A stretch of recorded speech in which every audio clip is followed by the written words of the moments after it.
भगतसिंग कोश्यारी साहेबांना जे पद्मश्री या पुरस्काराने सन्मानित करण्यात आले त्याच्याबद्दल पहिले तर आमचे राज्यपाल म्हणून ज्यांनी खूप चांगलं वेळ आमच्या महाराष्ट्रामध्ये काढलं त्याच्यासाठी त्यांचं मनापासून अभिनंदन करते.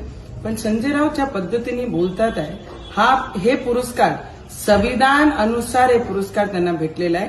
तर संजय राऊतने थोडासा बकबक करणं कमी करावं आणि जे सन्मान या देशाच्या पातळीवर जे ज्यांना भेटते त्याचा सन्मान सुद्धा आपण केला पाहिजे. तुम्हाला तर काही भेटणार नाहीये आणि तुम्ही त्या लायकीचेही नाहीये आणि तुम्ही कोश्यारी साहेबांबद्दल बोलता. ते संघाचे कार्यकर्ता देशाप्रती काम करत होते. त्यांचं डेडिकेशन त्यांचं योगदान या देशाप्रती आणि प्रत्येक ठिकाणी जिथे जिथे त्यांनी काम केलं ते योग्य आहे म्हणून आमच्या देशाचे हा पुरस्कार त्यांना भेटलेला आहे. तर मला वाटतं संजय राऊतने आपली बकबक थोडीशी बंद करून द्यावं. टेप चालू असते 24 तास ते टेप थोड्या वेळसाठी बंद करून घ्या.